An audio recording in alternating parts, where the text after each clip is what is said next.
रावण विद्वान, लेकिन हनुमान जी विद्यावान है, विद्वान से बढ़कर के। तो हनुमंतलाल जी को क्या कहना है? हनुमंतलाल जी भगवान के भक्त हैं, बहुत नजदीकी भक्त हैं, जिनको प्रभु के हृदय में 24 घंटे वास रहता है, और जिसके हृदय में प्रभु का 24 घंटे वास रहता है, ऐसे भक्त हनुमंतलाल जी हैं। और ऐसे भक्त दो ही हुए हैं, एक महाभारत में हुए जिनका नाम अर्जुन है, भगवान कृष्ण गोविंद के भक्त, और दूसरे त्रेता में एक हनुमंतलाल जी ऐसे भक्त हैं। और दोनों भक्तों की एक पराकाष्ठा है। अर्जुन भगवान के जब नाम का संकीर्तन करता है तो रोम रोम से जय श्री कृष्ण जय श्री कृष्ण जय श्री कृष्ण का उच्चारण होता है। एक बार अर्जुन भगवान गोविंद को छोड़ने के लिए द्वारका गए, लेकिन वहां पर देखते क्या है कि अर्जुन भोजन आदि से निवृत्त होकर के अपने शयन कक्ष में लेटे हुए थे, आराम कर रहे थे, और उनके रोम रोम से भगवान गोविंद का नामोच्चारण हो रहा था। भगवान गोविंद सभा को विसर्जित करके जैसे ही जलपान आदि करने के लिए अंदर आए अपने अंतःपुर में, तो जैसे ही सामने जलपान आया, खाद्य पदार्थ आया, तो भगवान को अर्जुन की याद आई। भगवान ने कहा रुक्मिणी जी से, देवी हमारे यहाँ एक तो अतिथि आए हुए हैं, वो सो रहे हैं, उनको जगा करके लाओ, उनके बिना हम कैसे खा सकते हैं। अपना कर्तव्य यही होता है, क्योंकि अतिथि देवो भव, अपने से पहले अतिथि का ध्यान रखें, ये अपना धर्म है। जैसे ही रुक्मिणी मैया अंदर गई, देखा तो वहां पर अर्जुन के रोम रोम से जय श्री कृष्ण का उच्चारण हो रहा था। उस ध्वनि को सुनकर के रुक्मिणी मैया भी उसी ध्वनि में स्वर मिला करके जय श्री कृष्ण का उच्चारण करने लग गई। सत्यभामा जी आई, बोले प्रभु प्रसाद ठंडा हो रहा, पाइए। प्रभु ने कहा देखो अंदर रुक्मिणी जी गई हैं अर्जुन को बुलाने के लिए, अभी वापस नहीं आई हैं। सत्यभामा जी भी जब अंदर गई, देखा तो वहां पर तो कीर्तन चल रहा था। सत्यभामा भी जी जाकर के ताली बजा करके उसी स्वर में वो भी गाने लग गए, जय श्री कृष्ण। प्रभु यहां पर इंतजार कर रहे हैं, प्रतीक्षा कर रहे हैं। नारद जी का आगमन हो गया, और ऐसे स्थान में तो नारद जी आ ही जाते हैं। नारद जी ने कहा नारायण नारायण प्रभु किस बात की देरी है, प्रसाद पाइए। भगवान ने कहा नारद जी जो भी अंदर जाता है बाहर वापस लौट करके नहीं आता है, पता नहीं क्या बात है। हमारे अतिथि अर्जुन आए हुए हैं, और बिना अतिथि को खिलाए हम कैसे खा सकते हैं, जरा अंदर देखो जा करके। नारद जी गए तो वहां देखा तो वहां कीर्तन चल रहा था। तो नारद जी से कहा रहा जाएगा, नारद जी ने वीणा से स्वर को प्रस्फुटित करना प्रारंभ कर दिया, और वो भी भजन करने लगे। और जय श्री कृष्ण का उच्चारण हो रहा है। आइए दो लाइन गुनगुनाते हैं। श्री कृष्ण गोविंद हरे मुरारे, हे नाथ नारायण वासुदेव। श्री कृष्ण गोविंद हरे मुरारे, हे नाथ नारायण वासुदेव। श्री कृष्ण गोविंद हरे मुरारे, हे नाथ नारायण वासुदेव। श्री कृष्ण गोविंद हरे मुरारे।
विचार किया कि नारद जी भी गए, ये भी वापस नहीं आए, तो स्वयं उठ करके गए और अंदर जाकर के देखा तो बड़े तीव्र गति से कोई ताली बजा रहा है, कोई नृत्य कर रहा है। नारद जी अपना बीड़ा आंखें मूंदे बजा रहे हैं, गा रहे हैं। भगवान ने कहा, ये मेरा भक्त अर्जुन, वाह, इसी तेरी निष्ठा भक्ति के कारण तो मैं तेरे से बंधा हुआ हूं अर्जुन, और दूसरा कारण नहीं है। भगवान गए और अर्जुन के चरणों को धीरे धीरे दबाना प्रारंभ कर दिया, और जैसे ही चरणों को दबाया, प्रभु के आंखों से प्रसन्नता के आंसू जैसे ही निकल करके अर्जुन के चरणों में गिरे, अर्जुन की नींद भंग हुई और उठ करके देखा, प्रभु आप, मां प्रभु ये आप क्या कर रहे हैं? प्रभु मुझे पाप में डुबो रहे हैं। भगवान ने अर्जुन को गले से लगा लिया, बोले अर्जुन, इसी भक्ति के कारण तो तेरी पराकाष्ठा है, इसी भक्ति पे है तो मैं तुझसे रीझ जाता हूं। मद भक्ता यत्र गायन्ति तत्र पृष्ठामि नारद। ऐसे भगवान के भक्त अर्जुन। और एक बार तो हनुमान जी और अर्जुन में ही होड़ लग गई। अर्जुन सरहस्यम धनुर्वेदम धर्मम न्याय पथास्तथा। एक बार अर्जुन को अहंकार हो गया। अर्जुन का एक नाम है सव्यसाची धनंजय। सव्यसाची उसे कहते हैं। कल के प्रसंग में कथा आज आप लोगों ने बहुत सुंदर श्रवण करी है। सव्यसाची उसको कहते हैं जो एक हाथ से धनुष और बाण एक ही हाथ से चलाए और एक हाथ से रथ की लगाम पकड़ करके रथ को चलाए, उसको सव्यसाची कहते हैं। एक हाथ से धनुष पकड़ना पड़ेगा, दूसरे हाथ से बाण रख करके पीछे खींचना पड़ेगा, तब धनुष बाण से बाण चलेगा, धनुष से। लेकिन अर्जुन के अंदर वो कला थी कि एक हाथ से ही बाणों की बौछार कर देता था। तो एक बार तो कृष्ण को ही चुनौती दे दी, बोले अहम वही धनुर्धारी गांडीवम अर्जुन, मैं वह धनुर्धारी गांडीव अर्जुन हूं जो सव्यसाची मुझे कहा जाता है। ना कृष्णम कार्ष्णीरेवचा, मैं कृष्ण भी नहीं हूं, मेरा नाम अर्जुन है। प्रभु ने कहा बस यही तो अहंकार ले डूबता है, अब इसको समाप्त करना चाहिए। अच्छा, जो गुरुजन होते हैं वो तो समझ जाते हैं कि अहंकार कहां पर है, लेकिन जो अहंकार जिसके अंदर होता है वो नहीं समझ पाता है कि क्या अहंकार। वो तो कहता है मैं जो भी कर रहा हूं सब अच्छे कर रहा हूं। बोलिए राधे राधे। भगवान ने कहा अर्जुन के जो अहंकार रूपी है, जो कैंसर थोड़ा तैयार हो रहा है, इसके लिए ऑपरेशन थिएटर ले जाना पड़ेगा अर्जुन को। बोलिए राधे राधे। और अर्जुन जा रहे थे और जिन जिन को अभिमान हुआ है उस अभिमान को नष्ट करने के लिए हनुमंत लाल जी को याद किया प्रभु ने। हनुमान जी भी उसी सेतु पर बैठे हुए थे जिस रास्ते से अर्जुन जा रहे थे। हनुमान जी भी जय श्री राम जय श्री राम जय श्री राम को उच्चारण कर रहे थे और मार्ग में आगे अर्जुन के बैठे हुए थे। दोनों में वार्तालाप हो गई। हनुमंत लाल जी से अर्जुन ने कहा कि हमारा नाम अर्जुन है, एक बाण में से 50,000 बाण उत्पन्न करने की शक्ति रखते हैं, एक बाण में से इस नदी में पुल बनाने की क्षमता रखते हैं। हनुमान जी ने कहा अर्जुन, कितनी ही बड़ी आपकी क्षमता क्यों न हो, लेकिन आपके बाण के पुल में इतनी शक्ति नहीं है कि इस हनुमंत लाल की शक्ति को रोक सके। अर्जुन ने कहा ऐसा नहीं है। अर्जुन ने कहा फिर हो जाए। अर्जुन ने निकाला बाण, अभिमंत्रित किया, अभिमंत्रित करके चला दिया बाण। पुल बनकर के तैयार बाणों का बड़ा सुंदर पुल, मजबूत कठोर पुल बना। पुल बनने के बाद में हनुमान जी ने कहा तैयार हो, हम चढ़ रहे हैं। तो जैसे ही हनुमान जी ने कहा जय श्री राम और कनक भूधराकार शरीरा जब धारण किया ना, तो अर्जुन ऊपर ही देखता रह गया। चले जा रहे हैं बाबा बढ़ते हुए। अब अर्जुन समझ गया कि इतनी क्षमता मेरी पुल की नहीं है, तो आंख बंद करके जय श्री कृष्ण जय श्री कृष्ण जय श्री कृष्ण करना प्रारंभ किया। प्रभु मेरी लज्जा राखिए। हनुमान जी ने कहा चढ़ रहे हैं, और जैसे ही एक पैर रखा पुल में, तो पुल का कुछ नहीं बिगड़ा। हनुमान जी ने फिर पीछे मुड़ करके देखा अर्जुन की तरफ, तो अर्जुन आंख बंद किए हुए कुछ बोल रहे थे। हनुमान जी ने दूसरा पैर भी रख दिया, लेकिन पुल नहीं टूटा। हनुमान जी थोड़ा सा इधर उधर भी हुए, फिर भी पुल नहीं टूटा। तो हनुमान जी ने कहा तुम्हारे पुल में कोई गड़बड़ी है अर्जुन। जब मैं चढ़ा था तो तुम्हारे पुल को टूट जाना चाहिए था, ये पुल नहीं टूटा है। इसका कारण है कि कुछ गड़बड़ी है आपके पुल में। अभी मैं इसकी जांच करता हूं। और जैसे हनुमंत लाल जी नीचे उतर करके देखे तो कन्हैया कंधा लगाए खड़े थे। बोले जय श्री कृष्ण। हनुमान जी ने कहा प्रभु ये आपने क्या किया? गोविंद भगवान ने कहा हनुमान जी, अर्जुन के बाण में इतनी क्षमता कहाँ है कि आप इस शब्द को बर्दाश्त कर सके। अरे ये जो भी प्रतिज्ञा लिया है, जो भी चुनौती दिया है, मेरे बल पर दिया है। और आंख मूंद करके जो गा रहा है, मेरा ही नाम ले रहा है जय श्री कृष्ण, तो मुझे आना पड़ा। वो भक्त है हनुमान। चाहे भगवान का भक्त हो चाहे संत हो, भगवान तक पहुंचा ही देता है। हनुमान जी राम और लक्ष्मण को कंधे पर बैठा करके ऋषिमुख पर्वत पर ले गए। सुग्रीव जी से मित्रता कराई। सुग्रीव जी ने ऋषिमुख पर्वत पर रहने का पूरा कारण बतलाया। राम जी ने कहा आप हमारे मित्र हैं। क्या शब्द दिया? मित्र का। और मित्र सखा साथी किसे कहते हैं? सह खेलती खादती सा सखा, जो एक दूसरे के सुख दुख पर सम्मिलित हो, समझे, उसको मित्र कहते हैं, सखा कहते हैं। प्रभु ने कहा चिंता करने की बात नहीं है।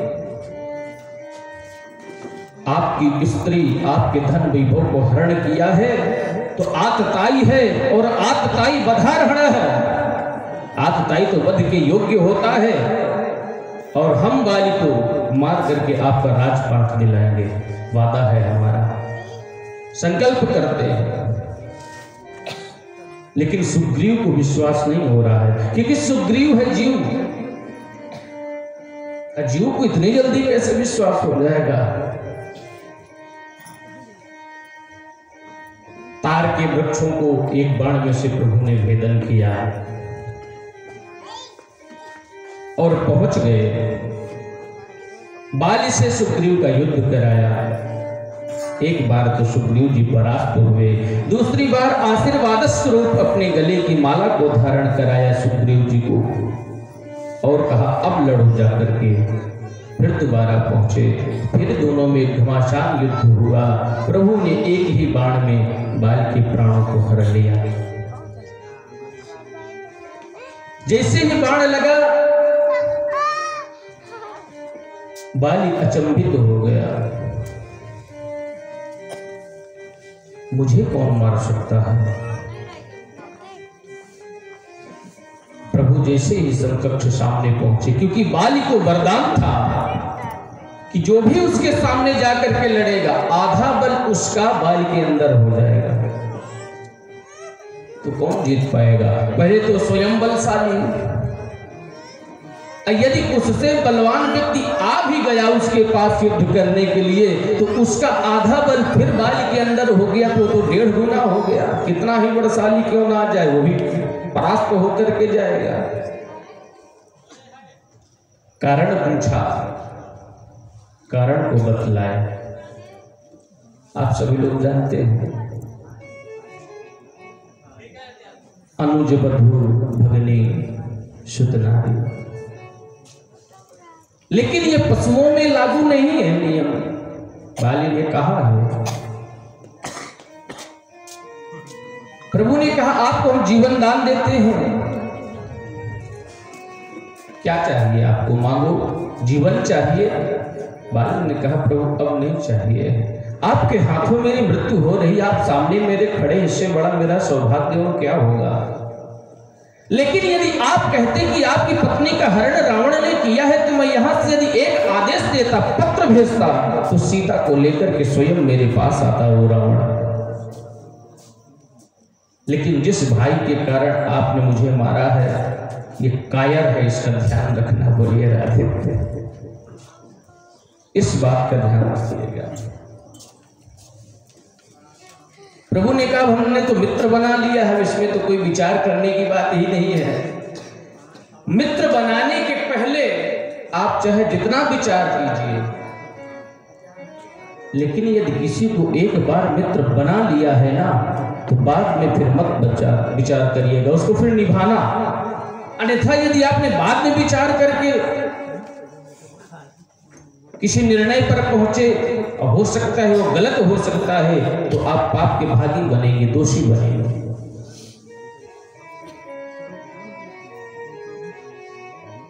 और वही हुआ। चातुर्मास प्रभु ने व्यतीत किया। सुग्रीव जी को राजपाट देकर के राज तिलक कर दिया, लक्ष्मण जी के द्वारा करवाया। प्रभु को तो जाना नहीं था, लेकिन चातुर्मास व्यतीत हो गया। सुग्रीव जैसे ही राजपाट को पाया, मद के आगे, ऐशो आराम के आगे सब कुछ भूल गया कि मुझे मां जानकी का पता भी लगाना है। और आप अपने से विचार कीजिए, यदि कोई अतिथि आ जाए, कोई संत गुरु महात्मा आ जाए, तो आप पहले तो प्रतिदिन मिलने जाएंगे, प्रतिदिन नहीं मिल सकते हैं तो हफ्ते 10 दिन में एक बार तो हाल खबर लेंगे जाकर के कि प्रभु कैसे हैं, आप ठीक हैं, सब कुछ। लेकिन सुग्रीव जब से प्रभु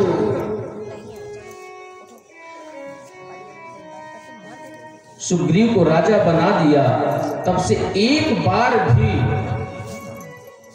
प्रभु के पास नहीं गया पूछने कि आप कैसे हैं, ठीक हैं, कोई दिक्कत परेशानी तो नहीं है,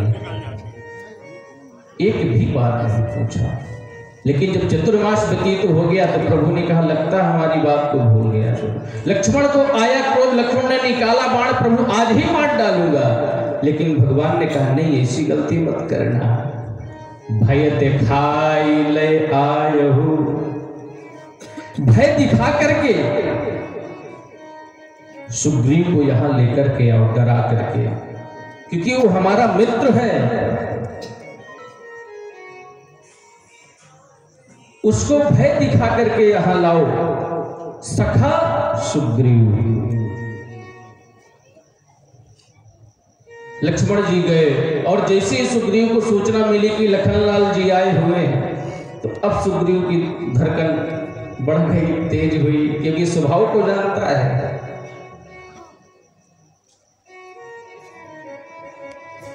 लिवाए सुग्रीव जी पहुंचे और अपनी पूरी सेना को प्रभु से क्षमा याचना की, और क्षमा याचना के पश्चात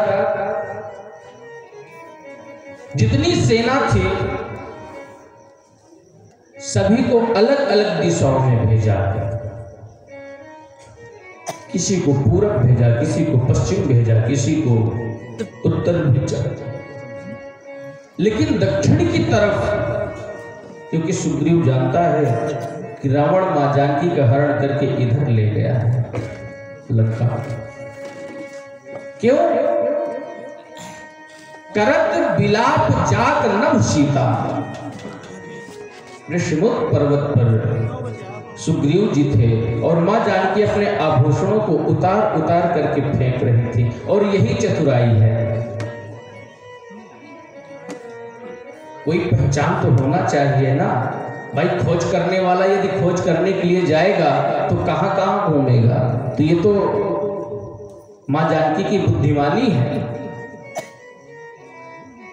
तो सुग्रीव जैसे ही ऊपर से मां भगवती ने आभूषण फेंका और सुग्रीव ऋषिमुख पर्वत पर थे, उन्होंने उस आभूषण को उठाया और ऊपर की तरफ एक निगाह देखा तो मां जानकी से और सुग्रीव की एक नजर में नजर मिल गई और इसी वजह से प्रभु को सुग्रीव तक आना पड़ा। बोलिए राधे राधे।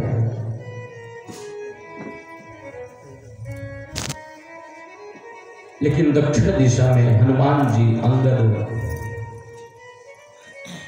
जामवंत जी और सुग्रीव जी ने आदेशित किया